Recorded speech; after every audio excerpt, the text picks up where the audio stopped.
Master con artist charged in $15 million fraud scheme. San Francisco, California. A sophisticated and charismatic con artist who allegedly spun elaborate tales of international finance, philanthropic endeavors, and personal tragedy now faces multiple felony charges after authorities say she defrauded at least a dozen victims out of millions of dollars. Among them is retired tech executive Richard Maxwell, 72, who lost his life savings and nearly his will to live, describing the perpetrator as a master of deception whose lies were almost indistinguishable from truth.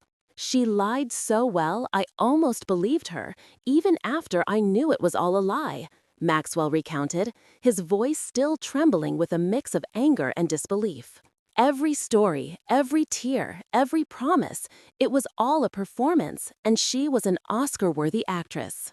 The alleged perpetrator, identified by federal prosecutors as Anna Delacroix, 45, whose real name is believed to be Sarah Jenkins, was arrested last week in a dramatic takedown at a luxury apartment complex in Miami. She stands accused of wire fraud, grand theft, and money laundering, with investigators piecing together a complex web of deceit that spanned several states and involved intricate financial schemes. Maxwell's ordeal began subtly, as many such scams do, with a chance encounter online. A widower for 5 years, Maxwell had dipped his toe into the world of upscale dating apps, seeking companionship and intellectual engagement. That's where he met Anna Delacroix in late 2021. Her profile painted a picture of an accomplished, compassionate woman, a self-made entrepreneur with a background in venture capital, a passion for environmental conservation, and a poignant story of overcoming personal adversity. Her photos depicted a poised, elegant woman with a warm smile and intelligent eyes. "She was everything I thought I was looking for," Maxwell recalled during an interview at his now considerably downsized home in Sausalito. "Refined, intelligent, curious. We talked for hours every day about everything from global politics to obscure poetry.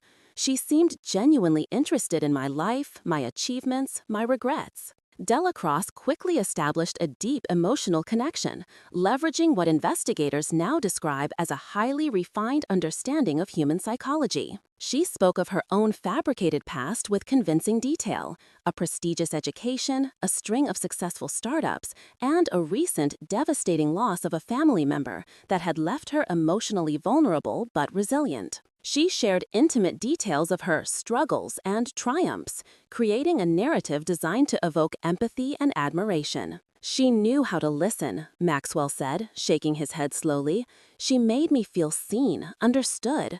She'd remember tiny details I'd mentioned months prior, weaving them into conversations, making it feel like we had a shared history, a profound connection." Within weeks, their digital conversations transitioned to daily phone calls, then video chats, and eventually a series of worldwide visits. Delacroix initially flew to San Francisco, staying in a high-end hotel, insisting on paying her own way, which Maxwell now sees as a calculated move to establish credibility. Their dates were elaborate, involving Michelin-starred dinners, private gallery viewings, and long walks along the California coast, where Delacroix would speak passionately about her philanthropic ambitions and her vision for a better world. "She wasn't just charming, she was captivating," said Eleanor Vance, a close friend of Maxwell's who initially met Delacroix and found her impressive. "She had an aura of success and sophistication. She always seemed to have a solution, a brilliant idea, a fascinating insight.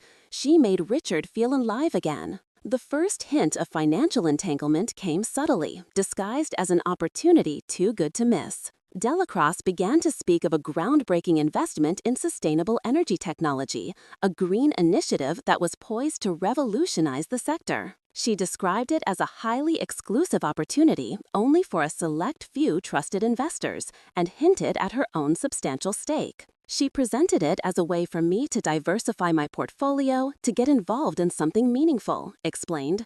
"She said she believed in me, that I had the foresight to see the potential.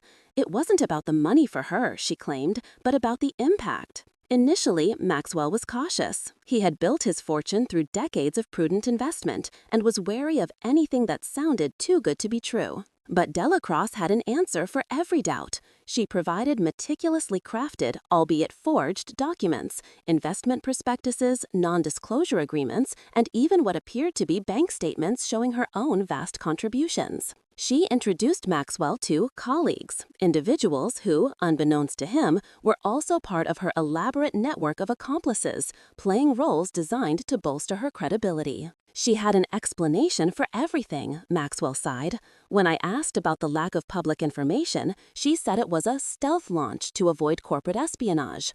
When I questioned the high returns, she cited proprietary algorithms and a protected market.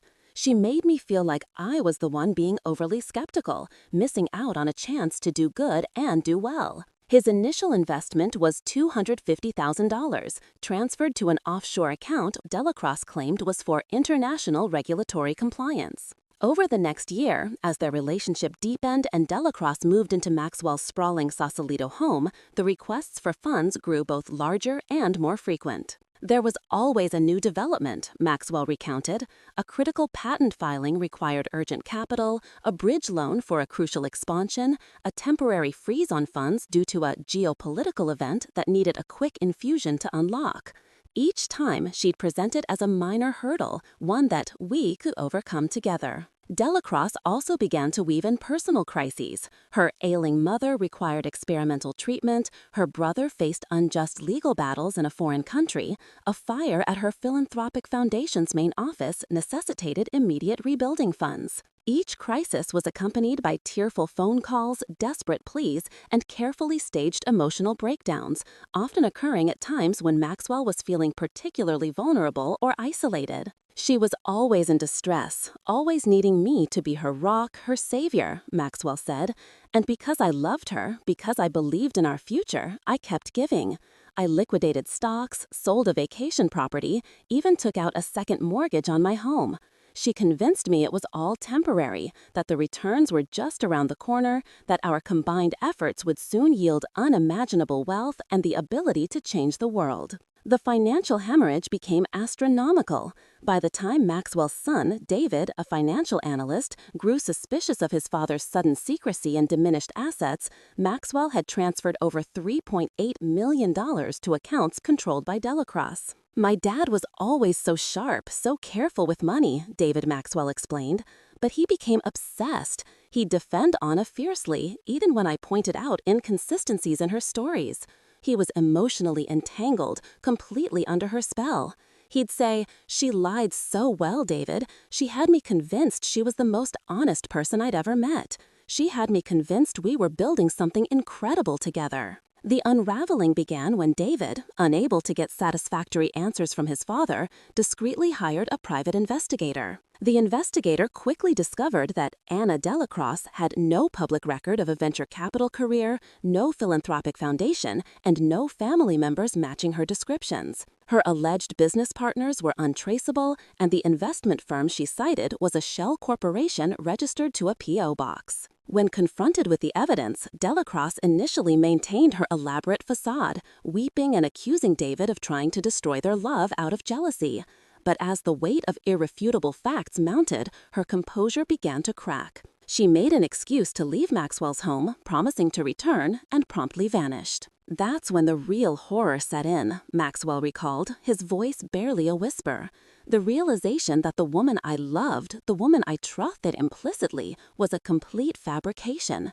Every shared laugh, every intimate moment, every promise of a future together, it was all a lie designed to extract my money. The FBI, working in conjunction with local law enforcement, launched a multi-state investigation. Their probe revealed that Anna Delacroix was Sarah Jenkins, a woman with a history of similar scams targeting affluent individuals across the country. She had honed her craft over years, perfecting her personas and her methods of emotional manipulation. Investigators uncovered evidence suggesting Jenkins had defrauded at least 10 other victims, primarily older men and women, for a combined total exceeding $15 million. Miss Jenkins is a highly sophisticated operator who preys on vulnerability and trust, stated Special Agent Robert Chen of the FBI's Financial Crimes Unit. She doesn't use brute force. She uses charm, empathy, and an uncanny ability to identify and exploit emotional needs. Her victims often don't realize they're being scammed until it's far too late, having already invested not just their money, but their hearts. Psychologists who study con artists emphasize the insidious nature of these schemes. Dr. Evelyn Reed, a forensic psychologist specializing in deception, explains that perpetrators like Jenkins are often masters of mirroring and love bombing. They quickly identify what a victim is looking for, whether it's companionship, financial security, or a sense of purpose, and then they become that person. They shower the victim with attention, validation, and affection, creating an intense emotional bond that makes it incredibly difficult for the victim to question their motives. The lies aren't just told, they're woven into a shared reality, making them feel absolutely genuine. For Richard Maxwell, the emotional toll has been far greater than the financial devastation. He now lives with the crushing weight of betrayal and the profound embarrassment of having been so thoroughly deceived. He attends a support group for victims of financial